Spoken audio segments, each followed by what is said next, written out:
Nutrition and health. Nutrition health में अपन ने क्या पढ़ा था, बैलेंस डाइट क्या होते हैं, कौन कौन से शरीर के विकास के लिए न्यूट्रिशन जरूरत है, जैसे कि carbohydrate, vitamin, protein, fats, minerals. तो ये हमारे शरीर के लिए बहुत आवश्यक रहते हैं। अगर इनका बैलेंस नहीं होता है तो हमारा शरीर क्या होगा, कुपोषण का शिकार हो जाता है। कुपोषण क्या होता है, malnutritions. Malnutritions, just will be talking about the malnutritions. ये क्या होता है, कोई जानता है क्या आप में से, कोई जानता है क्या मेल न्यूट्रिशंस क्या होता है? What is the mail nutrition and what is the So malnutrition is a serious condition that happens when your diet does not contain the right amount of nutrients। ठीक है, तो अगर ऐसी diet right amount of nutrients, ठीक है, अगर अपन थोड़ा descriptive ले, ऐसा भोजन जिसमें आपके कार्बोहाइड्रेट, प्रोटीन, फैट्स,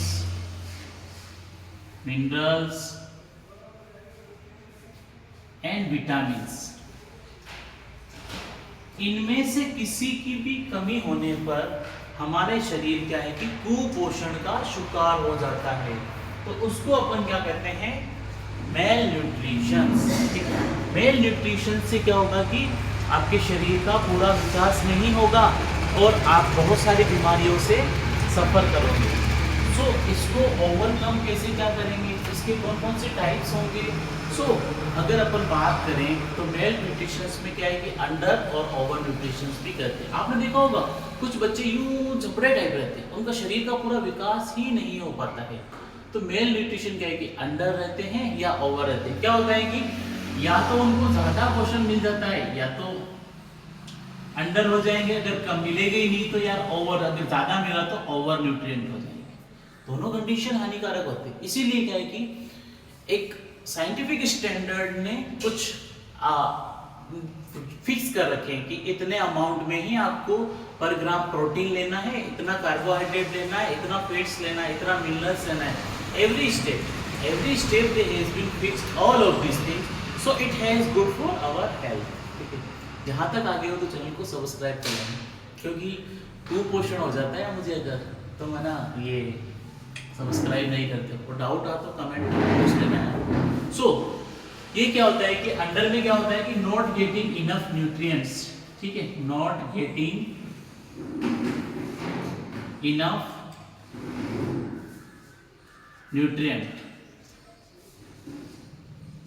और ये क्या होगा, ओवर गेटिंग, बहुत ज्यादा ले रहे हैं, ओवर गेटिंग न्यूट्रिएंट,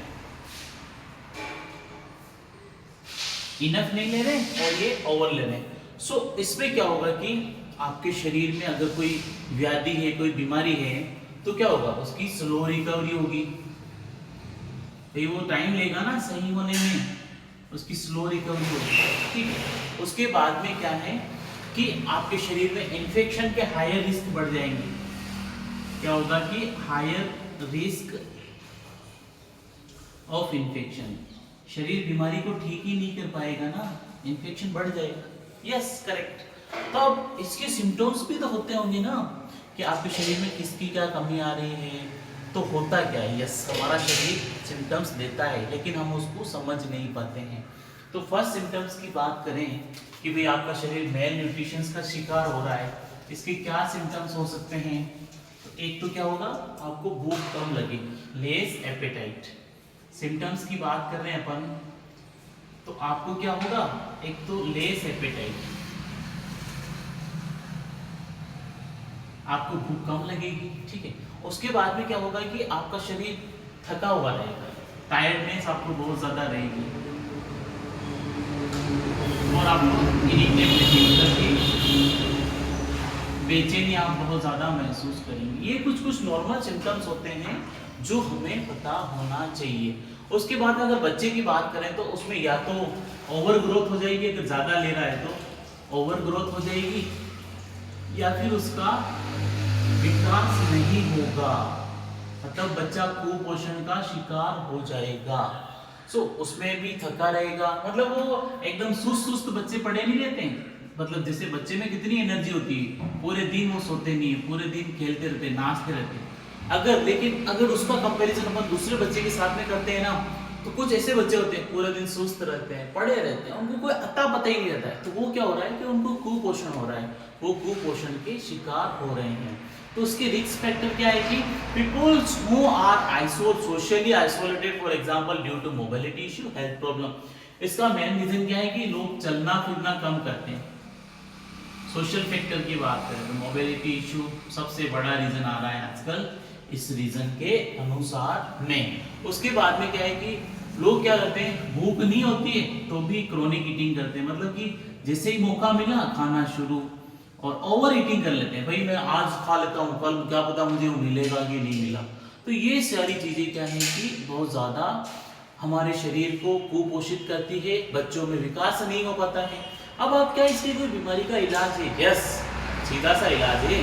क्या करना पड़ेगा, आप उस बच्चे का ध्यान रखो, ठीक है। फर्स्ट ऑफ ऑल क्या है कि यू हैव टू स्क्रीनिंग करो, फिर उस बच्चे को आप मॉनिटर करना है कि भाई ये क्या खा रहा है, कब तक खा रहा है, कब तक पी रहा है, व्हाट ही इज डूइंग। उसके बाद में आपके जो सप्लीमेंट्स आते हैं ना, न्यूट्रास्यूटिकल्स, वो आप सप्लीमेंट्स ले सकते हो। सो ये सप्लीमेंट्स क्या करेंगे, आपके शरीर को मैनेज करेंगे। It is helpful for your making, शरीर को बहुत अच्छे से बनाने के लिए ये हेल्प करेंगे।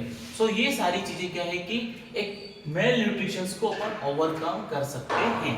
अब जो अगला अपन बात करेंगे कि भाई न्यूट्रिशन डेफिशिएंसी डिजीज क्या होती है, उनकी क्या इंपॉर्टेंस रहेगी। So all of this things are very very important for us. So यहाँ तक कोई डाउट है तो यू कैन आस्क अस, और नहीं है तो आप चैनल को सब्सक्राइब कर लीजिए, और क्योंकि मुझे थोड़ा मोटिवेशन मिलेगा इससे आपकी और क्लासेस बेटर लेने के लिए।